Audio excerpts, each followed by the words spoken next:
Hello नमस्कार दोस्तों, स्वागत है आपका आपके अपने यूट्यूब चैनल फ्यूचर गोल्स में। आज हम लोग डिस्कस करने वाले हैं सबसे इम्पॉर्टेंट टॉपिक जो आपके लिए बहुत इम्पॉर्टेंट होता है, वेक्टर एनालिसिस एंड रिप्रेजेंटेशन। तो वेक्टर का रिप्रेजेंटेशन करने से पहले हम लोग समझेंगे 1 dimensional, 2 dimensional and 3 dimensional motion. इन तीनों मोशंस को समझने के बाद में हम लोग चलेंगे अपने वेक्टर के पास में। अपना वेक्टर मतलब अपना वेक्टर, ठीक है। तो वेक्टर को रिप्रेजेंट करने से पहले हम लोगों ने सोचा था 1 डायमेंशनल मोशन, थोड़ा बहुत हम लोग जान लेते हैं इसके बारे में। हालांकि प्रोजेक्टाइल मोशन में हम लोग 2 डायमेंशनल मोशन पढ़ेंगे और मैथ्स में आप लोग 3 डायमेंशनल मोशन के बारे में, एक्स वाई प्लेन के बारे में डिस्कस करते हैं, तो आपको पता ही होगा। तो इसमें क्या करना है, सबसे पहले आपको ये याद रखना है कि 1 डायमेंशनल मोशन क्या होता है। अगर कोई पार्टिकल किसी भी प्लेस में ओनली एक प्लेन में ना चलकर सिर्फ एक कोऑर्डिनेट पे चल रहा हो, मान लो एक्स पे चल रहा हो, वाई पे चल रहा हो, जेड पे चल रहा हो, तो उसे हम क्या कहते हैं, 1 डायमेंशनल कहते हैं। अगर कोई पार्टिकल किसी प्लेन में चल रहा है, प्लेन का मतलब ये होता है कि सरफेस पे चल रहा है, मतलब किसी भी टाइम पर एक साथ 2 लोकेशन पे चल रहा है, तो इसका मतलब क्या होता है कि वो पार्टिकल कहाँ चल रहा होगा, तो वो चल रहा होगा आपका किसी भी प्लेन पे, मतलब 2 डायमेंशनल मोशन, मतलब एक्स वाई पे चलेगा, वाई जेड पे चलेगा, जेड एक्स पे चलेगा, इस हिसाब से ये काम करेगा, ठीक है ना। अगर यही पार्टिकल स्पेस में किसी भी जगह पर चलने लगे तो उसे हम क्या कहते हैं, तो 3 डायमेंशनल मोशन कहते हैं, ठीक है ना। ये सब हम लोग पहले से समझ चुके हैं, तो इसके बारे में ज़्यादा डिस्कस ना करके हम लोग अपने वेक्टर पे आएंगे कि वेक्टर और स्केलर में क्या डिफरेंस है, कौन कौन से वेक्टर होते हैं, कौन से वेक्टर के रूल्स होते हैं, इन सभी को हम लोग सेकंडों में जान लेंगे, है ना। सबसे पहले हम लोग क्या समझेंगे, वेक्टर्स। तो वेक्टर किसे कहते हैं, वेक्टर के पास में क्या होना चाहिए, तो वेक्टर के पास में होना चाहिए मैग्नीट्यूड। सबसे पहले वेक्टर के पास में होना चाहिए खुद का मैग्नीट्यूड प्लस डायरेक्शन। जैसे कि कुछ क्वांटिटीज़ हैं जिसका मैं बताता हूँ आपको। सबसे पहले क्वांटिटीज़ है आपकी वेलोसिटी, जिसके पास में क्या होता है, डायरेक्शन भी होती है, और क्या होता है, उनके पास में मैग्नीट्यूड भी होता है, ठीक है। और उससे पहले डिस्प्लेसमेंट, पर यूनिट टाइम पर जितनी डिस्प्लेसमेंट कोई पार्टिकल कवर करता है उसे हम इसकी वेलोसिटी कहते हैं। तो आपने बचपन में पढ़ा होगा, आपको पता भी होगा। हालांकि क्वेश्चंस यहीं से बनते हैं, पर फिर भी रिप्रेजेंटेशन में बहुत सारे क्वेश्चन एग्जाम में पूछे जाते हैं और कई बार एग्जाम में आए भी हैं, ठीक है ना। तो हम लोग क्या करते हैं, सबसे पहले आपका डिस्प्लेसमेंट हो गया, वेलोसिटी हो गया, एक्सेलरेशन हो गया, फोर्स हो गया, टॉर्क हो गया, ये सभी कैसी क्वांटिटीज़ है, ये सभी की सभी वेक्टर क्वांटिटीज़ हैं। इन सभी के पास में डायरेक्शन भी है और प्लस और क्या है, और इनके पास में मैग्नीट्यूड भी है। तो 3 चीज़ें हैं। वेक्टर का रिप्रेजेंटेशन कैसे करते हैं, तो ये हमें समझना है। तो वेक्टर का रिप्रेजेंटेशन करने के लिए किसी भी पार्टिकल के पास में डायरेक्शन होनी चाहिए। डायरेक्शन को रिप्रेजेंट करने के लिए हम लोग क्या करते हैं, तो ये देखते हैं हम लोग। सबसे पहले डायरेक्शन को रिप्रेजेंट अगर करना है तो किसी भी पार्टिकल को ऐसे दिखाना होगा, और ये कैप जो होगा उसकी डायरेक्शन को रिप्रेजेंट करेगा ये, और जो इसकी लेंथ होगी वो लेंथ क्या रिप्रेजेंट करेगी, उसका मैग्नीट्यूड रिप्रेजेंट करेगी। ये आप अपने दिमाग में सेट कर लीजिए और इसी को आपको याद रखना है, ओके। तो ये डायरेक्शन हो गई, जो कैप है वो उसकी डायरेक्शन बताएगा, जो उसकी लेंथ है वो क्या बताएगा, उसका मैग्नीट्यूड बताएगा। क्लियर। तो ये हो गया आपका रिप्रेजेंटेशन, ठीक है। अब इसमें आता है कि स्केलर क्वांटिटीज़ में क्या ऐसी क्वांटिटी नहीं होती, बिल्कुल होती है, बस उसके पास में मैग्नीट्यूड होता है, कैप नहीं होता, ठीक है। फिर समझिए एक बार, अगर आपके पास में कोई पार्टिकल है जो एक्स पे भी जा रहा है, वाई पे भी जा रहा है और जेड पे भी जा रहा है, और इसका आपको रिप्रेजेंटेशन करना है, तो कैसे करेंगे। अगर आपको इसका रिप्रेजेंटेशन करना है तो आप इसके लिए कुछ वेक्टर की प्रॉपर्टीज़ लेंगे, ठीक है। यूनिट वेक्टर का यूज़ करेंगे, यूनिट वेक्टर्स, ठीक है। तो यूनिट वेक्टर्स क्या होते हैं, वो वेक्टर जिनका मैग्नीट्यूड 1 होता है, ठीक है, मैग्नीट्यूड 1 हो, उन्हें हम कहते हैं यूनिट वेक्टर। तो इसी के फॉर्म में एक उसी का भाई आता है, उस भाई का नाम क्या है, ऑर्थोगोनल वेक्टर, लंबकोणीय वेक्टर, ठीक है। उनका काम क्या होता है, वो एक्चुअल में यूनिट वेक्टर ही होते हैं। उन यूनिट वेक्टर्स के साथ में हम उनका फुल वेक्टर क्रॉस कर देते हैं, ठीक है। मैं समझाता हूँ। आपके पास एक वेक्टर है ए, ठीक है। इस ए वेक्टर को हमने रिप्रेजेंट किया ऐसे 2i। तो अब आई क्या है, आई किस खेत की चिड़िया है, तो आई का मतलब ये है कि अगर आपके पास में ये छोटे छोटे भाग, इनको तोड़ दिया जाए, 3 हो गए, 4 हो गए। अब हमने कहा ये छोटा वाला जो है इसको हम कहेंगे आई, ठीक है। आई का मतलब क्या है, एक्स डायरेक्शन में कोई पार्टिकल जितना ट्रेवल करेगा, ठीक है। जितनी अपनी पोजीशन को चेंज करेगा उसे हम आई से रिप्रेजेंट करेंगे यूनिट वेक्टर के फॉर्म में, ठीक है। उसने 4 छोटे भाग ट्रेवल किए तो यहाँ पर हमने मान लिया 4i। अगर उसने 2 ट्रेवल किए तो 2i, ठीक है। अब यहाँ पर इसको हम कैप लगा देंगे, ठीक है। ये एक छोटा सा फैक्ट है। सबसे पहले हम लोग इसको समझने से पहले 1 मिनट इसको होल्ड करके हम लोग समझते पहले वेक्टर का रिप्रेजेंटेशन कैसे करेंगे। तो वेक्टर का रिप्रेजेंटेशन करने के लिए एक्स डायरेक्शन, वाई और जेड तीनों डायरेक्शन में उसकी पोजीशन को लेकर के हम रिप्रेजेंट करते हैं, ठीक है। अब ये हो गया यूनिट वेक्टर। यूनिट वेक्टर के लिए हमने ये आई वाला कॉन्सेप्ट पहले इसलिए निकाले क्योंकि आपको क्वेश्चन ऐसे ही मिलेंगे, ठीक है। तो यहाँ पर हो गया आई। अब ये यहाँ पर गया 1 2 3, तो वाई के लिए कौन सा लेंगे, हम लेंगे जे। फिर z के लिए कौन सा लेंगे, k लेंगे, तो ये हो गया k। कहने का मतलब ये है कि x y z पर जो भी यूनिट वेक्टर हम लोग अपने क्वेश्चन में सेट करेंगे वो वाले यूनिट वेक्टर को हम लोग i j k मानेंगे। हम लोग इसे लिख लेते हैं। तो x डायरेक्शन में कौन सा लेंगे, हम i लेंगे। y डायरेक्शन में कौन सा लेंगे, j लेंगे। और z डायरेक्शन में कौन सा लेंगे, k लेंगे। सबके ऊपर कैप लगा दो, ठीक है। अब मैं एक वेक्टर लेता हूँ, उस वेक्टर से सारा आपका सुपड़ा साफ कर दे रहा हूँ, ठीक है। हमने एक वेक्टर लिया a, ये है एक वेक्टर a, ये एक पोजीशन वेक्टर है और इस पोजीशन वेक्टर का हमने नाम दे दिया 2i cap plus 3j cap plus 4k cap. Cap का मतलब क्या है, यूनिट वेक्टर, मैं समझा रहा हूँ अभी। सबसे पहले आपको इसका निकालना है मैग्नीट्यूड। तो हमने निकाला मैग्नीट्यूड और इसको हम ऐसे लिखते हैं। मैग्नीट्यूड निकालने के लिए हम लोग क्या करते हैं, इन सब का स्क्वायर करते हैं। तो 2 स्क्वायर 3 स्क्वायर एंड 4 स्क्वायर, ये रूट में हो गया, ठीक है। ये हो गया 9, ये हो गया 4 11 और 11 16 कितना हो गया, 27, ठीक है ना, सही है। 11 16 कितना होता है, 11 16 आप जोड़ लीजिए, मैं तो भैया ऐसे जोड़ लेता हूँ अगर मुझे गलत लगता है। 11 और 16 तो हो जाएगा 3 37 27 हो जाएगा, है ना। तो ये हो जाएगा रूट का 27। ये हो गया आपका ए ऑफ मोड, ठीक है। Okay, clear. अब आपसे एक यहीं से मैं परिभाषा निकाल रहा हूँ। पहली परिभाषा यूनिट वेक्टर के साथ को हटा दीजिए। अब आइए इक्वल वेक्टर। इक्वल वेक्टर ऐसा वेक्टर जिसकी डायरेक्शन और मैग्नीट्यूड दोनों सेम हो, क्या कहलाएंगे, इक्वल वेक्टर कहलाएंगे। मतलब ऐसा अदर वेक्टर जिसका यूनिट मतलब मैग्नीट्यूड 27 हो रूट में और जिसकी डायरेक्शन क्या हो, मान लो ईस्ट वेस्ट में जा रहा तो ईस्ट वेस्ट में हो। जैसे कि हमने ये वेक्टर ले लिया बी, ठीक है। इसका मैग्नीट्यूड कितना निकला, रूट 27। क्या ये इस वेक्टर के इक्वल है, बिल्कुल है। अगर इसकी डायरेक्शन इस डायरेक्शन में है और इसकी भी डायरेक्शन इस डायरेक्शन में है।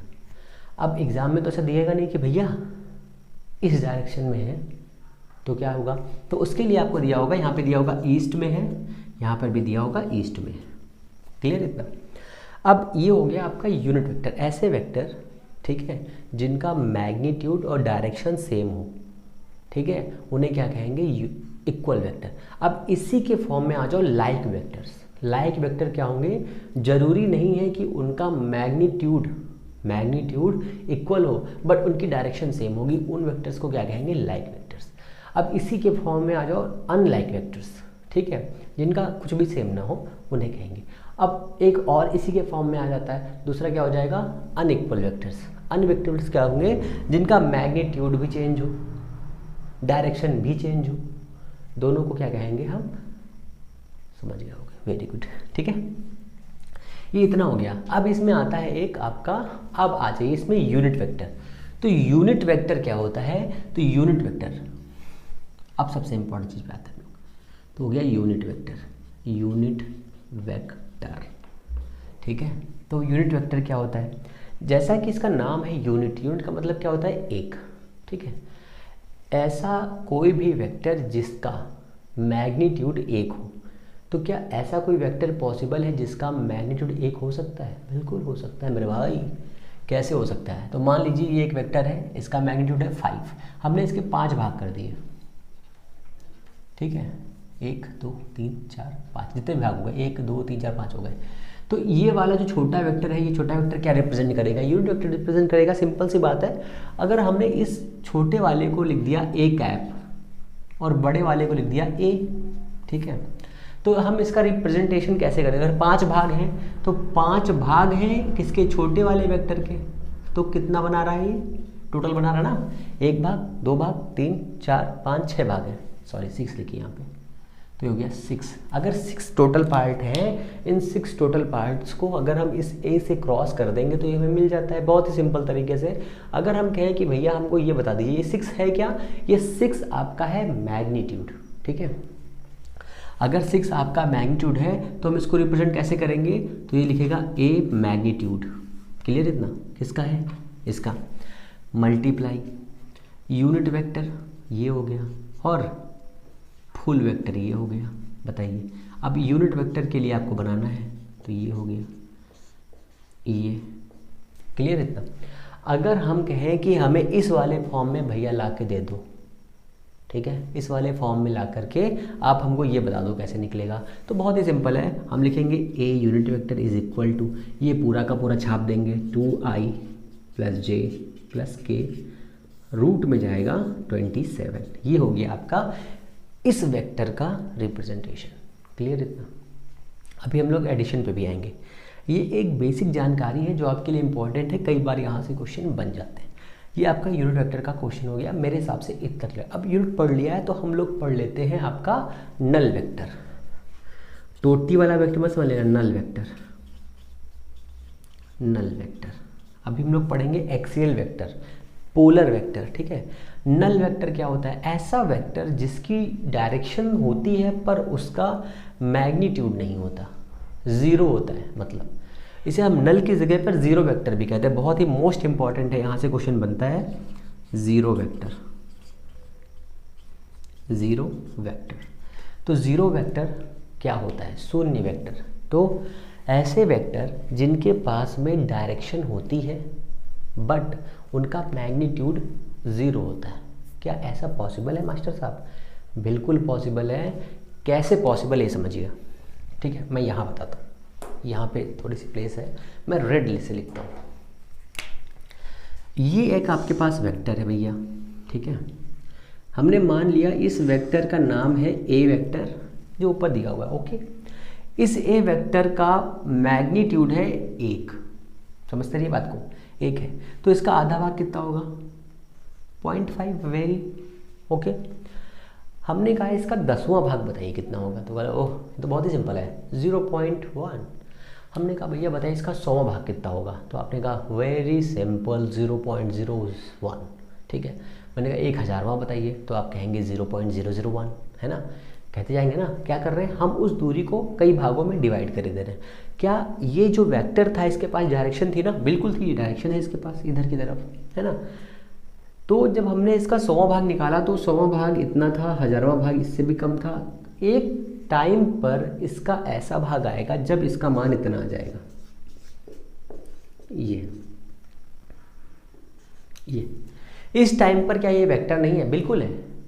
अगर हम इसके सिग्निफिकेंट फिगर की बात करें तो कितना ले सकते हैं? 0।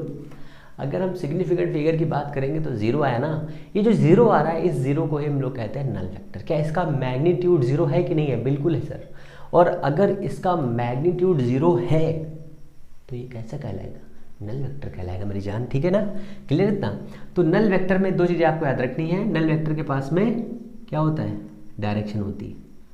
नल वेक्टर के पास में क्या होती है? डायरेक्शन होती है, direction, it's have direction and magnitude.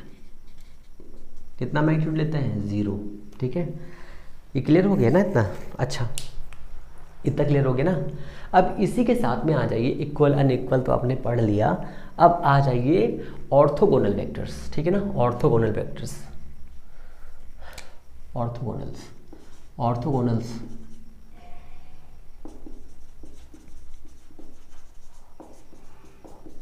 Orthogonal vectors, ठीक है ना।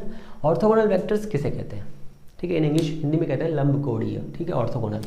तो ऐसे यूनिट वेक्टर, इस यूनिट वेक्टर का ही फॉर्म है, ऐसे यूनिट वेक्टर जो एक्स वाई जेड की डायरेक्शन में काम करते हैं उन्हें हम कहते हैं ऑर्थोगोनल वेक्टर्स। ये एक्स हो गया, ये ऊपर का वाई हो गया, ये जेड हो गया, 1 2 3 4 5, ठीक है ना।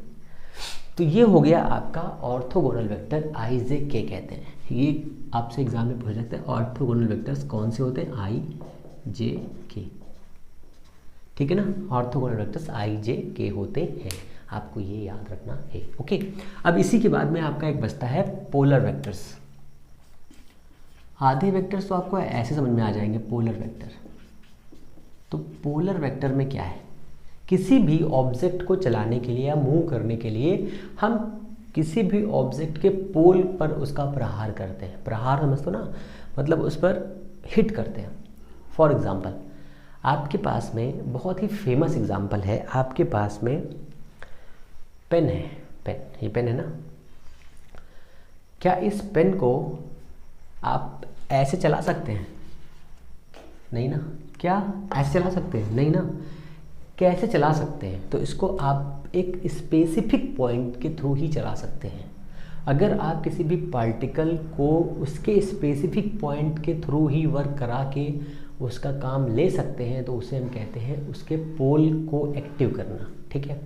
क्या पंखा लगा हुआ है आपकी छत पे, आप छत को देखिए, छत पे पंखा लगा हुआ है, क्या पंखे को थोड़ा सा घुमा दिया जाए तो क्या वो आपकी तरफ आएगा? सोचिए, नहीं ना। दूसरा एग्जांपल समझिए, मतलब उसकी हवा क्या आपकी तरफ आएगी? नहीं ना। फिर एक एग्जांपल और सोचिए, एक एग्जांपल ये है जब आप बारिश में बाहर निकलते हैं, ठीक है, और आपके पास छाता है, आपने छाता, बारिश होने लगी, आपने छाते को ऐसे किया, ठकाक से ऊपर आ गया, आपने ऐसे कर लिया, वो मास्टर साहब मजा आ रही है और टिप टिप पानी बरस रहा है ना। फिर क्या उस छाते को आप ऐसे करके यूज़ कर सकते हैं? नहीं। तो आप क्या कंट्रोल कर रहे हैं? तो आप कंट्रोल करने का मामला क्या है, आप उसके पोल को कंट्रोल कर रहे हैं, ठीक है, उसकी एरिया को कंट्रोल कर रहे हैं, ठीक है। तो ये एक बेसिक एग्जांपल है पोलर वेक्टर्स का। फॉर एग्जांपल अगर आपके पास में आप जैसे सॉफ्ट होते हैं ना, बियरिंग्स होते हैं, सॉफ्ट होते हैं, उनके पोल पे एक्टिव होते हैं, ठीक है ना, उनका एक बेसिक एग्जांपल्स होता है। अब इसी पे आ जाइए axial vectors. Axial vector, axial vector, axial vector का क्या होता है, जैसे किसी भी एक्सिस पर लगने वाले वेक्टर्स, जैसे टॉर्क हो गया, ठीक है, राइट हैंड रूल हो गया, ठीक है। कैसे काम करता है, आपके पास अगर पानी की बोतल है, पानी की बोतल को पकड़िए, अब पानी की बोतल को उठाएंगे और उसे खोलने के लिए क्या करते हैं? सोचिए, खोलने के लिए आप उसे क्लॉकवाइज या एंटी क्लॉकवाइज खोलते हैं, ठीक है।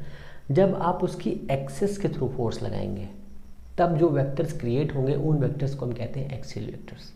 ये आपके बेसिक वेक्टर्स दिए हुए हैं, इन्हीं के बारे में हमको समझना था, ठीक है। हालांकि इन ज़्यादा क्वेश्चंस बनते नहीं हैं, नल वेक्टर से क्वेश्चन बनता है, एक्सियल से बनता है। अब हम लोग पढ़ेंगे वेक्टर का एडिशन, जो आपके लिए इम्पॉर्टेंट है। तो वेक्टर का एडिशन पढ़ने से पहले हमें दो रिप्रेजेंटेशन समझ लेना है फिर से, कि जब रिप्रेजेंट करते हैं तो उसकी जो लेंथ होती है उसका मैग्नीट्यूड बताता है और जो इसकी डायरेक्शन है उसका कैप बताता है। ये आपको याद रखना है, ठीक है ना। अब है addition of vector, addition of vector, tick tick talk. तो कैसे ऐड कर सकते हैं? तीन तरीके हैं, ठीक है, कई तरीक़ों से ऐड कर सकते हैं। कुछ लोग ज्योमेट्रिकल यूज़ करते हैं, कुछ लोग ग्राफिकल यूज़ करते हैं, कुछ लोग अलजेब्रिकल यूज़ करते हैं। हमारे पास कई मेथड्स हैं, तो हम मेथड्स पहले देख लेते हैं, फिर उसका बाद का यूज़ करेंगे। पहला हो जाएगा आपका सबसे इम्पॉर्टेंट जो है, बहुत ईजी है, मैथमेटिकल एडिशन, ठीक है, मैं आप ऐड लिखूँगा। दूसरा क्या है आपका, ग्राफिकल ऐड, ठीक है।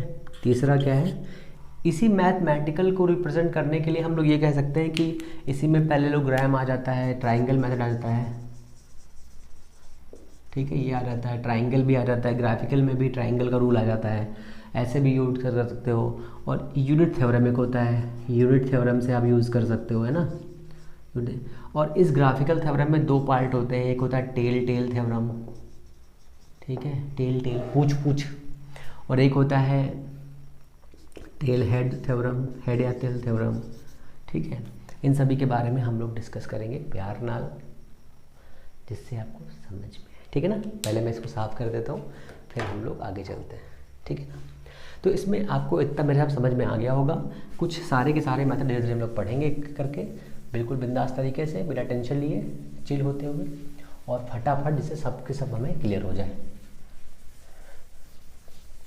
क्योंकि यहाँ से एक क्वेश्चन एग्ज़ाम में बनता ही बनता है।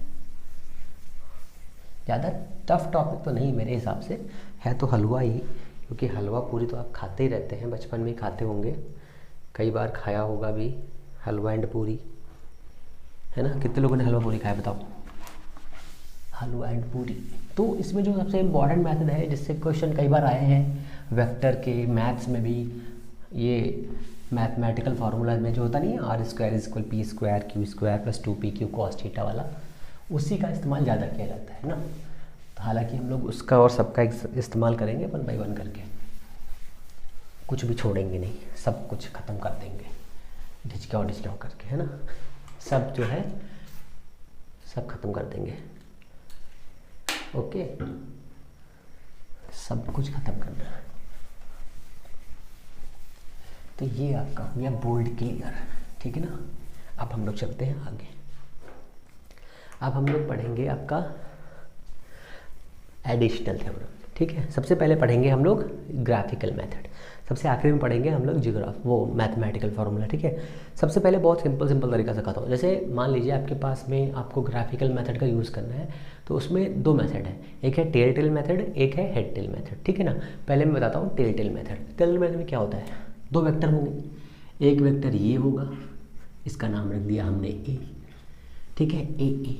फिर एक वेक्टर होगा बी, इसका नाम रख दिया हमने बी। अब इन दो को आपको ऐड करना है, जोड़ना है। कैसे जोड़ सकते हैं?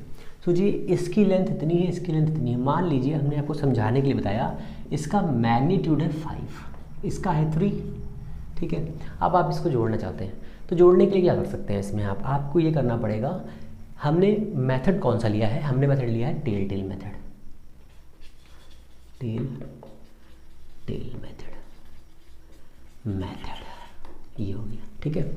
इस मेथड में क्या होगा, आपको पूंछ ये दिख रही है ना, पूंछ, ये भी पूंछ है, दोनों पूंछ को एक साथ जोड़ना होगा। तो अब इसका रिप्रेजेंटेशन देखिए, ये वाली पूंछ यहाँ पर है, इस वाले बी की, और इसकी पूंछ यहाँ पर है, ये हो गया आपका ए, ठीक है ना। कैसे ऐड करेंगे सोचिए।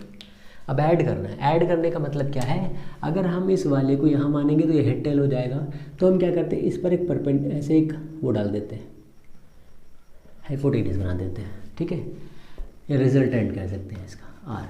तो ये क्या हो जाएगा, इसका आर हो जाएगा, आर कितना हो जाएगा a + b, ठीक है। सोचिए कैसे, अगर हम इस लाइन को यहाँ पे ड्रॉ करेंगे तो ऐसे तो हो जाएगा ना ये, तो ये आर हो जाएगा रिप्रेजेंटेशन। कितना आ जाएगा इसका मान, आ जाएगा 8, सोचने के लिए, ठीक है ना। ये आपका बेसिक ऐड हो गया। अब इसी में आप चाहे तो हेड टेल मेथड भी यूज़ समझ सकते हैं। देखिए यहाँ पर इसका हेड है, यहाँ पे इसका टेल है, दोनों को जोड़ दिया, ये ऐसे हो गया। अब इसी फॉर्मूले को, इसी चीज़ को हम उठा के यहाँ पे ऐसे रख दें। सपोज करिए अगर ये b यहाँ पर होता, ये हो गया b, ठीक है, ये b हो गया, और यहाँ पर आ गया ये a, ठीक है, और ये इनका ट्राइंगल हो गया। तो यही बेसिक तरीका है, और कोई बहुत बड़ी चीज़ नहीं है कि आपको इसमें कुछ सिखाना है मुझे। तो ये बहुत सिंपल तरीका, ये हो गया आपका a और ये हो गया आपका b, ठीक है। दोनों का टेल जोड़ना है, यहाँ से उठाइए, यहाँ पे जोड़ दीजिए। अब टेल जब जोड़ेंगे तो आप इसको ऐसे घुमा भी सकते हैं, कैसे भी कर सकते हैं। तो ये इनका एक बेसिक रिप्रेजेंटेशन बनेगा, जिसको हम ऐसे यूज़ करेंगे, ठीक है ना। क्लियर हुआ? तो ये एक बेसिक तरीके हैं, बहुत ही, यहाँ से क्वेश्चन बहुत कम बनते, फिर भी आपको पता होना चाहिए कि कैसे जोड़ते हैं। फिर से समझ लीजिए, 2 वेक्टर्स दिए हैं, किसी भी डायरेक्शन में हो कोई मतलब नहीं है, एक ऊपर जा रहा है, किधर जा रहा है, तो आपने इस वेक्टर को उठाया, यहाँ पे सेट कर दिया, या इस वाले वेक्टर को उठा के यहाँ पे सेट कर, एक सेकंड, इस वाले वेक्टर को उठा के यहाँ पे सेट कर दीजिए, और दोनों का टेल टेल जोड़ दीजिए। जब टेल टेल जोड़ देंगे तो टेल टेल मेथड बन जाएगा। हेड यहाँ पे दिया, इसको उठा के यहाँ पे सेट कर दीजिए, या इसको उठा के यहाँ पे सेट कर दीजिए, कोई दिक्कत नहीं है, बहुत ही सिंपल है ना। तो ये आपका हो गया एडिशन। अब इसमें जो इम्पोर्टेंट है वो मैं बताता हूँ आपको। जियोग्राफिकल रिप्रेजेंटेशन के बाद में जो आता है आपका मैथमेटिकल रिप्रेजेंटेशन, इसमें 2 थ्योरम है, टेल टेल मेथड, एक हो जाएगा हेड टेल मेथड, है ना, हेड टेल मेथड, दोनों हो गए ना आपके। अब इसमें आ जाइए मैथमेटिकल ऐड, ठीक है। कैसे होगा, एक वेक्टर ये दिया हुआ है, ठीक है, इसका नाम है p, या ABCD कुछ भी रख लीजिए। इस वेक्टर का नाम है P और यहाँ पर एक वेक्टर दिया है Q, मान लीजिए यहाँ पे दिया है Q, ठीक है। इस Q को उठा के हम यहाँ पे लेके आए, ये हो गया Q वेक्टर, ठीक है। इन दोनों के बीच में एक पार्टिकुलर एंगल है, उस एंगल का नाम हमने रख दिया थीटा। अब इसको हम पैरेललोग्राम बना लेते हैं।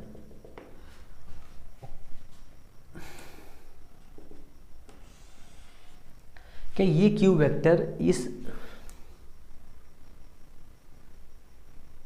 इसके इक्वल उठा करके आपको यहाँ पे सेट करना है, तो हमने ये सेट कर दिया, ये हो गया हमारा Q वेक्टर। ये दोनों इक्वल है, ठीक है ना। और ये वाला P इसके इक्वल हो जाएगा, ऊपर वाले के इक्वल। सबसे पहले ये आपको समझना है ट्राइंगल मेथड में, ठीक है ना। अब हम क्या करेंगे, अगर इस वेक्टर को थोड़ा सा आगे बढ़ाएंगे तो ये भी एंगल थीटा ड्रा करेगा, ठीक है। ये थीटा हो गया और इस पर एक परपेंडिकुलर डाल देंगे, ये परपेंडिकुलर डाल दिया हमने। अब आप चाहें तो इसका नामकरण कर सकते हैं, क्योंकि ये तो करने में आप माहिर हैं, D और ये हो गया E, ठीक है ना। इसे ही कहते हैं पैरेललोग्राम, ठीक है ना, समचतुर्भुज का नियम। ये हो गया आपका। अब ये Q है, ये P है, इतना दिया है। अब हमने इसमें एक रिजल्टेंट ले लिया। हाँ, एक चीज़ आपकी और रहेगी, रिजल्टेंट क्या होता है, ठीक है ना। रिजल्टेंट का मतलब ऐसा होता है कि जब हम दो वेक्टर को ऐड करते हैं या सब्सट्रैक्ट करते हैं, दोनों करने के बाद में जो रिजल्ट मिलता है, जो रिजल्ट आता है, उस रिजल्ट को हम रिजल्टेंट कहते हैं। बहुत ही सिंपल है, कोई दिक्कत नहीं। परिणामी मान, रिजल्टेंट, ठीक है। रिजल्ट जो आपको प्राप्त होता है, उसी रिजल्ट को हम एक दूसरे नाम में कन्वर्ट कर देते हैं कि वेक्टर पढ़ रहे, उसका एडिशन है, सब्सट्रैक्शन है, तो उसके लिए हम अलग से नाम इस्तेमाल कर लेते हैं, जिसे हम कहते हैं रिजल्टेंट, ठीक है ना। तो रिजल्टेंट ऐसे हो जाएगा। तो इसका रिजल्टेंट R हो जाएगा, हमने इसका नाम दे दिया R। ये हमारा हो गया R वेक्टर। क्लियर हुआ कुछ? अब समझिए, अब इस Q का मैग्नीट्यूड हो जाएगा ओनली Q, इस R का R, इस P का P, और इस थीटा तो एंगल दिया हुआ है। अब हमने ले लिया है कि दोनों वेक्टर एक दूसरे के थीटा एंगल पर हैं, तब इसमें कैसा काम होगा, ठीक है। अभी तक हमने जो एडिशन पढ़ा है, उस एडिशन में ये होता है कि अगर दो वेक्टर किसी एक डायरेक्शन में साथ में चल रहे हैं तो दोनों ऐड हो जाते हैं। जैसे मान लो ये वाला, ठीक है ना, ऐसे करके। अभी हम लोग इसको चेक करेंगे कैसे क्या होगा। अब ये इतना वेक्टर हो गया, इस डायरेक्शन से ये हुआ, ठीक है ना। तो इस ट्राइंगल के बारे में सोचिए थोड़ा सा। ये एंगल थीटा दिया हुआ है और ये Q दिया है, तो ये कितना हो जाएगा, ये लेंथ कितनी हो जाएगी, ये हो जाएगी Q साइन थीटा, और ये कितना हो जाएगा, Q कॉस थीटा। मतलब ये लेंथ जो है ये हो जाएगी Q साइन थीटा, और ये लेंथ जो दी हुई ये वाली लेंथ ये हो जाएगी Q कॉस थीटा।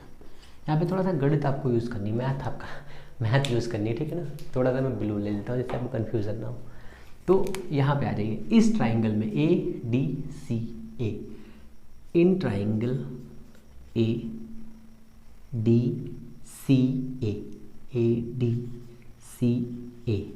ठीक है।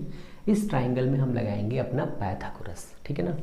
तो देखिए यहाँ से यहाँ तक जाएंगे तो ये आपका हाइपोटेनस हो जाएगा, ये हो जाएगा सीधे R², ठीक है। क्लियर इतना? एक एक स्टेप को समझिए सही से। ये हो गया आपका हाइपोटेनस। अब इसका लेंगे DC का स्क्वायर कितना हो जाएगा, Q sine square theta. Q मतलब ये DC हो जाएगा ना, DC का square Q square sine square theta, ठीक है ना। फिर इस AC का स्क्वायर लेंगे तो इसमें क्या है, ये है प्लस ये है, दोनों को लेना P plus Q sine theta हो जाएगा, प्लस का P plus Q cos theta का होल स्क्वायर हो जाएगा। अब आपको यहाँ पे क्या यूज़ करना है, मैथमेटिकल फार्मूला यूज़ करना है। ये हो गया। अब देखिए यहाँ पे Q स्क्वायर है, यहाँ पर भी Q स्क्वायर है। अब A प्लस B का होल स्क्वायर आपको पता है, A square plus B square plus 2AB है, तो बचपन से याद कर रखा है आपने, तो ठीक है ना। तो हो गया Q square sine square theta plus यहाँ हो जाएगा P स्क्वायर प्लस ये कितना हो जाएगा, Q square cos square theta plus 2PQ cos theta, ठीक है ना। कोई दिक्कत? ठीक है। अब देखिए ये वाला Q स्क्वायर देखिए और ये वाला Q स्क्वायर देखिए, दोनों को देखने के मालूम चलेगा आपको कि यहाँ से आप Q स्क्वायर कॉमन कर सकते हैं और sine square theta plus cos square theta plus P square plus 2PQ cos theta आपका ये बचा हुआ है। तो इसकी वैल्यू 1 होती है, तो बचपन से आप जानते हो, ठीक है ना। अब ये जब आप इसका यूज़ कर लोगे तो यहाँ पे कितना बचेगा, बचेगा P square plus Q square plus P Q and cos and theta. ये हो जाएगा आपका आर, अब जाएगा रूट में, ठीक है ना।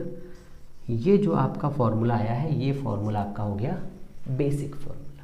अब इसी फॉर्मूले का यूज़ करके हम लोग एक और फॉर्मूला बनाते हैं, ठीक है ना।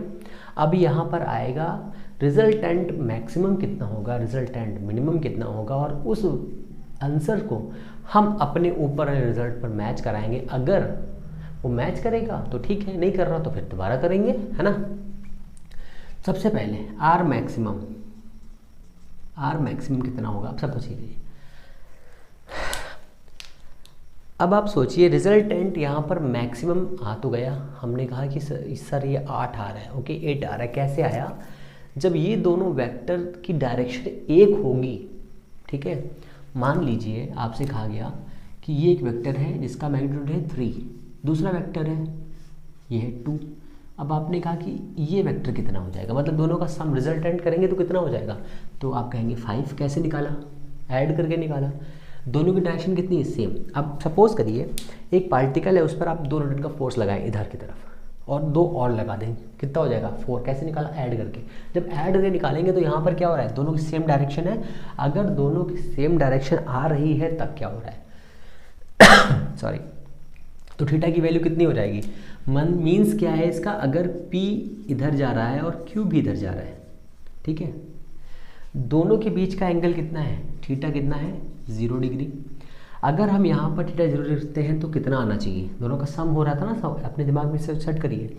थीटा की वैल्यू 0 रखने पर r कितना हो जाएगा, ये हो जाएगा 0। 0 का मतलब 1 मतलब 2pq, p square q square plus 2pq कितना हो जाएगा, p प्लस q का होल स्क्वायर, ठीक है। p प्लस q का होल स्क्वायर रूट में जाएगा, इस रूट से कट हो जाएगा, कितना हो जाएगा p plus q। r maximum कितना है आपका, दोनों का ऐड आया। अब आपसे क्वेश्चन कैसा बनेगा, इसके लिए क्वेश्चन ऐसे बनेगा। 2 वेक्टर्स दिए हुए हैं, दोनों की डायरेक्शन सेम है, ठीक है। एक पॉइंट पर अपना फोर्स अप्लाई कर रहे हैं, ठीक है। दोनों का अप्लाई करने के बाद में एक वेक्टर का मैग्नीट्यूड है 4, एक का है 7, एक का 4 एक का 7, तो टोटल रिजल्टेंट कितना, ये आपसे क्वेश्चन पूछा जाएगा। बहुत ही सिंपल है, 4 and 7 11 हो जाएगा। अब यहीं पर अगर वो बोल रहा है कि थीटा की वैल्यू 90 है, दोनों परपेंडिकुलर एक्ट कर रहे हैं, तब क्या होगा, और अगर दोनों 180 पर मीन्स अपोजिट डायरेक्शन में वर्क कर रहे हैं तो क्या होगा। 3 कंडीशन बन रही, ठीक है। पहली कंडीशन मैंने आपको बता दी वहाँ पे। दूसरी कंडीशन में आ जाइए perpendicular condition, theta is equal 90 degree. जब एक ऐसे काम कर रहा हो, एक ऐसे कर रहा हो, मीन्स 90 एंगल पे हो, तब क्या होगा। तो कुछ नहीं, बहुत ही सिंपल है, r इज इक्वल रूट में जाएगा, यहाँ पे आइए, P square Q square cos 90 की वैल्यू कितनी हो जाएगी 0, तो ये 0, तो ये कितना बचेगा P square plus Q square, P square plus Q square, ठीक है ना, perpendicular theorem. And again theta is equal 180, then क्या होगा, तो r आएगा मिनिमम, ठीक है, कितना हो जाएगा P square Q square minus का 2pq। कैसे आएगा, कॉस 180 रखिए यहाँ पे, cos 180 इज इक्वल -1, देन ये वैल्यू आ जाएगी p माइनस क्यू, ठीक है, p माइनस क्यू। अब क्वेश्चन कभी कभी ऐसा पूछता है, सपोज करिए r यहाँ पे लिख देता हूँ मैं, r maximum p plus Q. आपसे पूछेगा p की वैल्यू बताइए कितनी और q की वैल्यू कितनी, ठीक है, पहला क्वेश्चन। दूसरा क्वेश्चन ऐसे पूछेगा, बताइए कि इन दोनों का स्क्वायर करने पे क्या आएगा, ठीक है। तो सबसे पहले पूछेगा, एक कंडीशन ये दी है, एक कंडीशन ये दी है, p की वैल्यू इन 2 कंडीशन पर p की वैल्यू कितनी आएगी, तो p की वैल्यू आ जाएगी कितनी, r maximum plus r minimum by 2, और q की कितनी आ जाएगी, r maximum minus r minimum by 2, ठीक है ना, क्लियर इतना। ये क्वेश्चन बनता है, एक और क्वेश्चन बनता है। एक और क्वेश्चन कौन सा बनेगा, वो बनेगा दोनों का स्क्वायर कर दीजिए। स्क्वायर करने के बाद में आएगा यहाँ पर r maximum square plus r minimum square is equal to 2p square plus q square. ये वाला बहुत ही फेमस क्वेश्चन है, एग्जाम में कई बार आ चुका है, ठीक है ना, कई बार एग्जाम में पूछा जा चुका है। ओके, तो आपको ये चीज़ें याद रखनी है। ये आपका हो गया वेक्टर का रिप्रेजेंटेशन, ठीक है ना। अब हम लोग अब इसके आगे देख लेता हूँ मैं क्या पढ़ना है आपको। मेथड्स हो गए, हाँ अभी आपको मैंने जोड़ बता दिया है, ठीक है, ऐड बता दिया है। अभी हम लोग पढ़ेंगे मल्टीप्लिकेशन, ठीक है ना, मोस्ट इम्पॉर्टेंट मल्टीप्लिकेशन।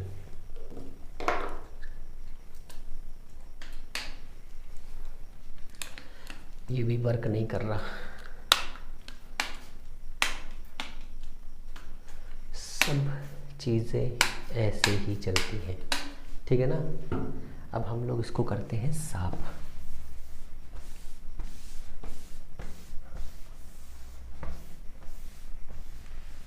ये आपका हो गया रिप्रेजेंटेशन क्लियर। अब हम लोग क्या पढ़ने वाले हैं, हम लोग पढ़ने वाले हैं आपका गुणा भाग। मतलब पहले कुछ घटाना सा पढ़ लेते हैं, है ना, फिर पढ़ेंगे भागा, फिर कुछ और पढ़ लेंगे, कभी कुछ बचेगा तो बाकी कुछ, है ना, सब खत्म कर देना है आज ही। कुछ भी छोड़ना नहीं है भैया, कुछ भी जो है छोड़ना नहीं है हम लोगों को, सब कुछ पढ़ डालना है। ये आपका रिप्रेजेंटेशन हो ही गया है। अब बस वेक्टर के गुणे भाग देखना है ना। फिर उसके बाद हम लोग पढ़ेंगे प्रोजेक्टाइल मोशन। प्रोजेक्टाइल मोशन पढ़ना है हम लोगों को। कोई बहुत बड़ा वो नहीं है, बहुत ही सिंपल थ्योरम है उसका, ठीक है ना। गुणा वाले में दो वेक्टर दिए होंगे, अभी हम लोग जोड़ना सीख रहे हैं। जोड़ के किस तरह से जोड़ का यूज़ करते हैं और लेस कैसे करना है, ये सभी हम लोगों ने देख रखा है। अब सिर्फ और सिर्फ हम लोग को उसका दूसरा वाला फॉर्म देखना है ना, जो दूसरा उसका तरीका है, ठीक है। चलिए, तो आपके पास दो वेक्टर्स दिए हुए होंगे। सपोज करिए आपके पास जो वेक्टर दिया हुआ है वो वेक्टर है ए वेक्टर, ठीक है ना। ये वेक्टर है आपका ए वेक्टर, एक इसका नाम है ए वेक्टर, ठीक है। हम लोग पढ़ रहे हैं मल्टीप्लिकेशन।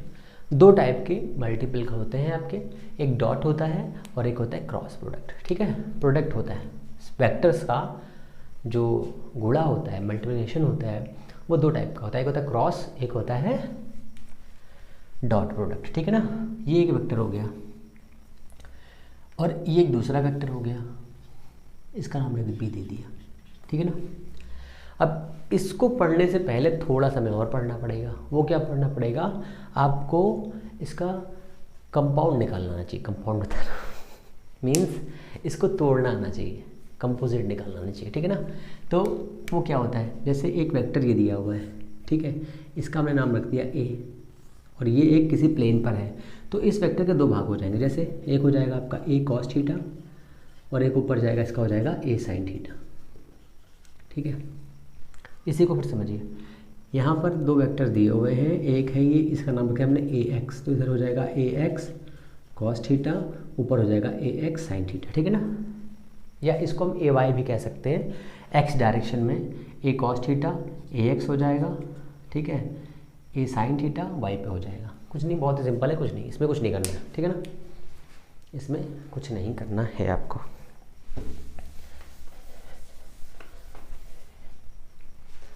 फिर इसके आगे आ जाइए, इसी में ये आपका हो गया। अब इस बी के बारे में थोड़ा सा थिंक करिए आप। ये थीटा एंगल पे दिया हुआ है, अगर हम इस ए के फैक्टर को दो बार सोचते हैं,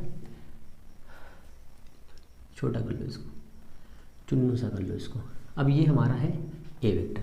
अब इस ए के दो फैक्टर्स होंगे, एक फैक्टर इधर की तरफ जाएगा, इधर की तरफ ये वाला, इसका हम नाम रखेंगे क्या, ए कॉस थीटा, और एक इस पे परपेंडिकुलर हो जाएगा, ये हो जाएगा ए साइन थीटा, ठीक है। क्लियर इतना। अब फिर से आ जाइए एक बार, इस बी के बारे में सोचिए। इस बी के दो फैक्टर होंगे, एक नीचे आएगा, ये हो जाएगा कौन सा, बी साइन थीटा, और एक इधर जाएगा यहाँ तक, ये हो जाएगा बी कॉस थीटा। बताइए कोई दिक्कत? फिर समझिए, क्योंकि यहाँ पे बहुत कन्फ्यूज़न है। जैसे कि ये हमारा एक वेक्टर है ए, ठीक है, ये एक वेक्टर है ए, इस ए वेक्टर को थीटा एंगल पर एक वेक्टर है बी मिल रहा है, ओके, कोई दिक्कत नहीं है। तो इस बी के दो कंपोजिट होंगे, पहला बी कॉस थीटा जो उसी की डायरेक्शन में होगा, मीन्स ऐसे, ठीक है, ये दो हो गए। इस वाले के मीन्स बी के, इस बी के दो फैक्टर, एक ऊपर की तरफ जो इसको परपेंडिकुलर पे वर्क कराएगा, एक दूसरा वेक्टर जो इसको इस डायरेक्शन में वर्क कराएगा। अभी हम लोगों ने पहले ही पढ़ा है कि अगर दो वेक्टर एक ही डायरेक्शन में वर्क कर रहे हैं, ठीक है, तो उस पर जो वर्क होगा वो मैक्सिमम होगा, ठीक है। और अगर परपेंडिकुलर है तो वो स्पेसिफिक कंडीशन में टॉर्क बनाएगा, ठीक है। टॉर्क कुछ ऐसी जगह पर हम लोग फोर्स का यूज़ करके वर्क क्रिएट करते हैं, कुछ ऐसी जगह पर हम लोग यूज़ करके टॉर्क बनाते हैं। जैसे दरवाजे को आपने देखा होगा, दरवाजे पर जब आप फोर्स लगाते हैं तो टॉर्क यूज़ करते हैं, ठीक है। वही अगर किसी भी ऑब्जेक्ट को धक्का देना है, या मान लीजिए किसी मेज, आपकी मेज रखी हुई, उस मेज पे धक्का देना है, तो आप उस पर फोर्स लगाते हैं, ठीक है। टॉर्क लगाएंगे तो वो पलट जाएगी, ठीक है। तो ये हो गया आपका बी कॉस थीटा, और इसी के परपेंडिकुलर जाएगा आपका ये B sine theta, B sine theta, ठीक है। अब दोनों का मतलब क्या है, ऐसा क्यों हम लोग इतनी देर से इसमें क्यों हम लोग लगे हुए हैं, तो कहने का मतलब ये है, जब हम लोग इन दो फैक्टर्स का यूज़ करेंगे, means A B sine theta, तो हम लगाएंगे ए क्रॉस बी। इस क्रॉस को क्रॉस मत समझिए आप, क्रॉस का मतलब है परपेंडिकुलर, ठीक है।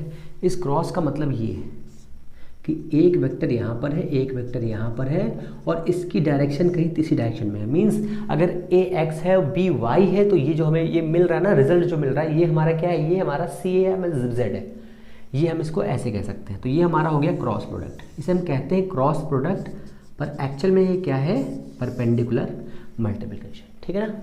कुछ क्लियर हुआ, अभी और समझ में आ जाएगा। फिर अब इसमें डॉट पे आ जाइए। डॉट का मतलब क्या है, डॉट का मतलब ये है कि दो वेक्टर एक ही डायरेक्शन में क्रॉस हो रहे हैं, ठीक है, एक ही डायरेक्शन में क्रॉस हो रहे हैं। मीन्स यहाँ पर आ जाइए, यहाँ पर हो रहा है ए डॉट बी। इस ए डॉट बी का मतलब ये नहीं है, ये नहीं है कि ये डॉट, एक्चुअल में ये है क्या, ये दोनों एक ही डायरेक्शन में है। मीन्स पहला वेक्टर इधर जा रहा है, दूसरा वेक्टर भी इधर जा रहा है, दोनों क्रॉस हो रहे हैं ऐसे करके। ऐसे करने का मतलब क्या, यहाँ पे देखो डॉट दिख रहा ना, ये डॉट यहाँ पे रिप्रेजेंट कर रहा है, ठीक है। तो ये हमारा क्या हो जाएगा, ए बी कॉस थीटा। ये मैग्नीट्यूड रिप्रेजेंट कर रहा है, जिसकी डायरेक्शन किधर होगी, जिधर इन दोनों की डायरेक्शन होगी। क्लियर इतना, ये दोनों का डॉट प्रोडक्ट है और क्रॉस प्रोडक्ट है। अब इन दोनों के बारे में हम लोग आगे डिटेल करते हैं। जैसे आई और जे और के, ये हमारे ऑर्थोगोनल वेक्टर्स हैं, इनके बारे में बहुत सारी प्रॉपर्टीज़ हैं, उनको हमें वन बाय वन स्टेप में क्लियर करना है। सबसे पहले हम लोग देखेंगे डॉट प्रोडक्ट, ठीक है ना। तो इसके लिए हमें इसकी कोई ज़रूरत नहीं है, उसके लिए हमारी इनकी कोई ज़रूरत नहीं है, इनकी कोई ज़रूरत नहीं है, थका हो। तो हमारे पास हो गया ए डॉट बी, मैं यहीं से स्टार्ट कर रहा हूँ, फॉर्मूला आपके पास लिखा हुआ है, इसी फॉर्मूले का इस्तेमाल करना है, ओके। तो सबसे पहले थीटा की वैल्यू के अकॉर्डिंग, अगर थीटा की वैल्यू 3 कंडीशन पे जाएगी, 1, 2 एंड 3। अगर थीटा की वैल्यू 90 है, 0 है, 0 से स्टार्ट करते हैं, 0, 90 एंड 180, 3 कंडीशन हो गई, बहुत ही सिंपल है। अगर थीटा की वैल्यू 0 है, मीन्स दोनों वेक्टर एक दूसरे की डायरेक्शन में लगे हुए हैं, तो ये इसकी वैल्यू कितनी आएगी, तो इसकी वैल्यू आएगी A dot B vector is equal to A mod and B mod, ठीक है। 90 एंगल पर होंगे तो इसकी वैल्यू कितनी आएगी, 0 आएगी। मोस्ट इम्पॉर्टेंट, अभी मैं बताऊंगा क्यों। अगर ये 180 पर होगा तो कितना आएगा, A dot B is equal minus का A mod and B mod. Clear इतना। अब कंडीशंस पे आइए। अगर थीटा की वैल्यू, अब हमने मान लिया, ये तो हमारा इतना हो गया। अब ये दो वेक्टर्स की बात हो गई। अब अगर हम इनकी जगह पर यूनिट वेक्टर ले लें, ठीक है, यूनिट वेक्टर मीन्स आई हमारा यूनिट वेक्टर है, और एक दूसरा मीन्स ये हमारा ए मान लीजिए, इसको ये हो गया ए, और बी भी हमारा हो जाए आई ही, तो दोनों की डायरेक्शन कैसी होगी, सेम होगी। अगर सेम डायरेक्शन होंगी मीन्स एक्स डायरेक्शन पर होगा तो यहाँ पर थीटा की वैल्यू कितनी आएगी, थीटा की वैल्यू आएगी कितनी, 0 डिग्री। तो कहने का मतलब क्या होगा, आई और डॉट आई इज इक्वल कितना बनाएगा, 1। कुछ बताओ, क्लियर हुआ? फिर से समझो कैसे। ये हमारा था, ये था आई, ये था जे और ये था के, आई जे के था ना। अगर ये आई था, ये जे था, ये के था, इतना था, तो ये आई की डायरेक्शन में ही एक और आई आ गया तो क्या हो जाएगा, दोनों का एंगल थीटा 0 है और दोनों यूनिट वेक्टर है, तो आई डॉट आई क्या निकलेगा, 1। ऐसे ही जे डॉट जे क्या निकलेगा और के डॉट के क्या निकलेगा और आई डॉट आई क्या निकलेगा, 1 निकलेगा। ये फॉर्मूला रट लीजिए, रटना नहीं, समझ तो गए ना आप कैसे आया। मीन्स आई और आई के बीच का एंगल थीटा 0 है, अगर 0 है तो यहाँ पे 0 रखेंगे तो उसका कितना हो जाएगा, 1। और आई एक यूनिट वेक्टर है, उसका मैग्नीट्यूड कितना हो जाएगा, 1। और फिर दोबारा वाला आई जो बी का है, देखिए समझ ही लीजिए आप फिर से एक बार, यहीं पे समझिए। इस वाले ए का मैग्नीट्यूड कितना आएगा, 1। इस बी का कितना आएगा, 1।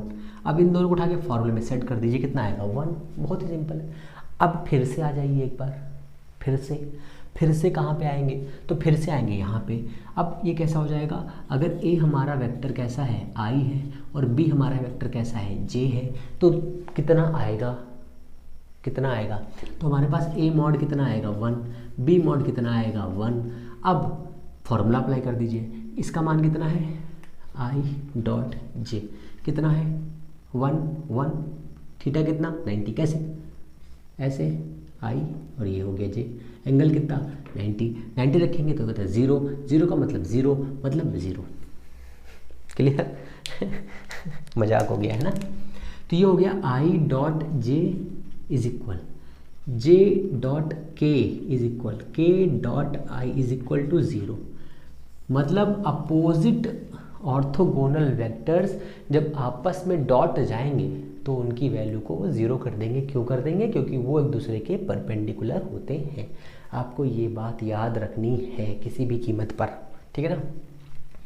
अब इसी को थोड़ा सा लॉन्ग टर्म में आ जाते हैं। एक ए वेक्टर है जिसका कुछ ऐसा है, कुछ वैसा है, और ये घटोत्कच जैसा है, ठीक है ना, आई जे के। क्लियर? ये आपका क्वेश्चन है। एक बी वाला भी दिया हुआ है भैया, B X I B Y J B Z के। क्लियर ना। अब आपसे पूछा गया है कि भैया शराफत से बताइए हमको कि ए डॉट बी कितना इसमें आएगा, ठीक है, ए डॉट बी कितना आएगा। तो बहुत ही आसानी से मेरी जान, आसानी से आप बता सकते हैं क्या, कि ये हो गया बेटा ए डॉट बी। क्या करना है, सिर्फ आई और आई का ही देखना है, बाकी तो सब क्रॉस होने पे 0 हो जाएंगे। मतलब इस आई वाले को अगर आई से क्रॉस करेंगे तो कितना आएगा, ए एक्स बी एक्स आएगा। फिर इस वाले को जब इससे क्रॉस करेंगे तो 0 कर देगा, इससे क्रॉस 0, इसका काम खत्म हो गया। फिर इस वाले का जब इससे क्रॉस करोगे 0, इससे क्रॉस करोगे तो 1 आएगा प्लस का ए वाई बी वाई प्लस, इससे करोगे 0, फिर इस वाले का इससे करोगे तो कितना आएगा 0, फिर इस वाले का इससे करोगे कितना आएगा 0, क्योंकि यहाँ पर के है यहाँ पर जे है। जब इस जे वाले का इससे करोगे कितना आएगा ए जेड बी जेड। मतलब क्या है, मतलब ये है कि आपको इधर उधर नहीं देखना है, ठीक है। अपने वाले के पास जाना है, दूसरे के पास मत जाना है। अगर दूसरे वाले के पास जाओगे तो थप्पड़ खा जाओगे, ठीक है ना। तो x वाले को इस x वाले से ही क्रॉस करना है, मीन्स i वाले को i को j से और k का k से ही क्रॉस करना है, बस और कुछ नहीं करना है, ठीक है ना। तो ये हो गया। अब इसमें कहेंगे सर बता दीजिए इसका मैग्नीट्यूड कितना होगा। तो बहुत ही सिंपल है, मैग्नीट्यूड a मॉड निकाल दीजिए, b मॉड निकाल दीजिए, तो ये कितना हो जाएगा, ये हो जाएगा भैया ए एक्स स्क्वायर ए वाई स्क्वायर ए जेड स्क्वायर। फिर रूट लगा दीजिए, खुश हो जाइए। फिर यहाँ पे आ जाइए B X B Y B Z, सबका स्क्वायर कर दीजिए, फिर रूट लगा दीजिए, ये हो गया। अब कहेंगे सर थीटा भी बता दीजिए, साथ में लगे हाथ इतना बता दिया है, तो बिल्कुल बता देंगे भाई, कोई दिक्कत नहीं, हमको थीटा बताने में क्या जाता है। तो ये फॉर्मूला अब यहाँ पे लगाना पड़ेगा हमको। तो ये हो जाएगा A dot B is equal A mod B mod, यहाँ पे वेक्टर जरूर लगा दियो भैया, एंड कॉस थीटा। अब इसकी वैल्यू कितनी है, ये पूरा अमाउंट उठा के रखिए, यहाँ पे हो जाएगा कितना ए एक्स बी एक्स प्लस ए वाई बी वाई प्लस ए जेड बी जेड वाई। इसको नीचे लेके जाओगे ना, देख लो कैसे, फिर ये ना कहना कि हमने बताया नहीं तन्ने।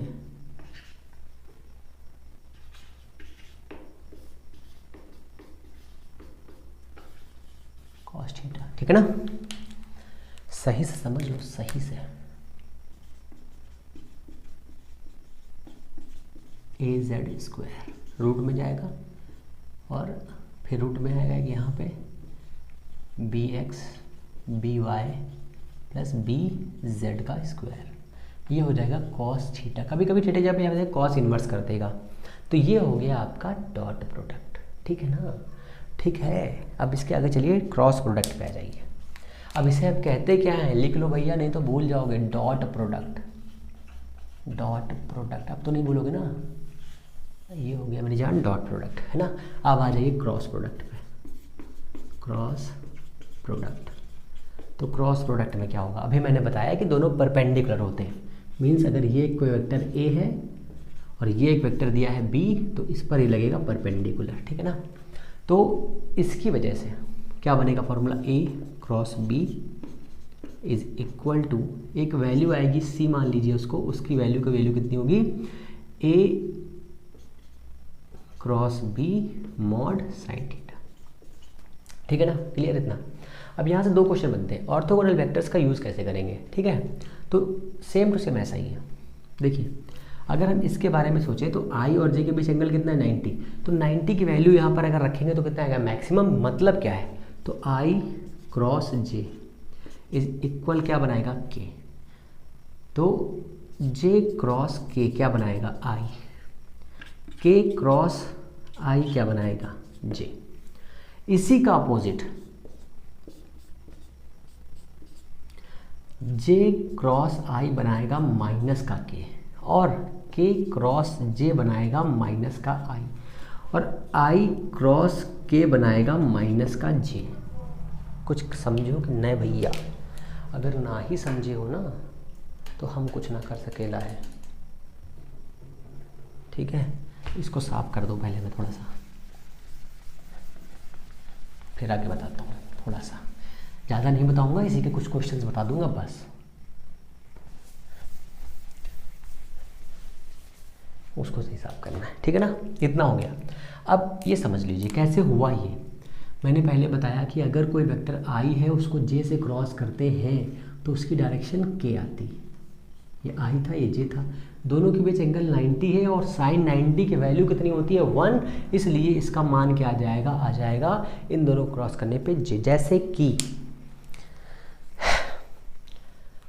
ये हमारा रूल है, मीन्स ऐसे कर लीजिए, बॉटल ले लीजिए, बॉटल को जब आप ऐसे खोलते हो ऐसे, मीन्स एक्स, ठीक है, तो वो ऊपर चढ़ता है, पेचकस लगाते हो ना, पेचकस करके, वो रूल सब यहाँ फॉलो होते हैं आई जे के वाले, ठीक है ना। अब इसको सॉल्व करने के लिए क्या फॉर्मूला इस्तेमाल करते हैं, आई जे एंड के। अब एक वेक्टर है ए, एक वेक्टर है बी, एक रहा है ए एक रहा है बी, इसका नाम है 2i 3j एंड के, इसका है आई प्लस जे प्लस के। अब देखो सॉल्व करने का तरीका बता रहा हूँ, बहुत ही सिंपल, 2 3 1 2 3 1 1 1 1, सबके क्या लेना है, जो आगे लगे हुए हैं मैग्नीट्यूड, ठीक है। सबसे पहले आई लिखेंगे, फिर इस लाइन को क्रॉस करके इसको क्रॉस करेंगे, मीन्स इसको 3 से क्रॉस करेंगे, इसको 1 से क्रॉस करेंगे, कितना हो जाएगा 3 और -1 ये। फिर यहाँ होता है प्लस माइनस प्लस, ठीक है, माइनस जे लगाएंगे, ठीक है, इस लाइन को क्रॉस कर देंगे, कितना बचेगा 2 और ये वाला, ठीक है, दूसरे पेन से कर दो ये और ये, ठीक है ना, कितना हो जाएगा 2 और फिर ये और ये कितना हो जाएगा 2 - 1, फिर प्लस का के। अब जब के करेंगे तो ये लाइन कट कर देंगे, ये लाइन कट कर देंगे, ये वाली लाइन, ठीक है ना। ये 2 रेड से कर देता हूँ, ये और ये, ठीक है ना, कितना हो जाएगा 2 × 1 - 1 × 3। अब ये हमारा कितना हो जाएगा टोटल, सॉल्व करने पर ये हमारा आ जाएगा कितना 2i माइनस का j और माइनस का कितना बचेगा k, ये आपका आ गया a क्रॉस b, ठीक है ना। इसकी डायरेक्शन किधर होगी, अगर सपोज करिए कि इसकी डायरेक्शन इधर थी, मतलब वाई की तरफ, इसकी इधर की तरफ, तो जो डायरेक्शन आएगी वो के इधर की तरफ आएगी, ठीक है ना। अब यहाँ से मेरे हिसाब से इसके बाहर से कोई भी क्वेश्चन आपका एग्ज़ाम में नहीं आएगा, ठीक है ना। अब इसके आगे हम लोग पढ़ेंगे प्रोजेक्टाइल मोशन। अगर आपको चीज़ें पसंद आ रही हैं तो प्लीज़ चैनल को लाइक शेयर सब्सक्राइब ज़रूर करें और अपना प्यार ऐसे देते रहें।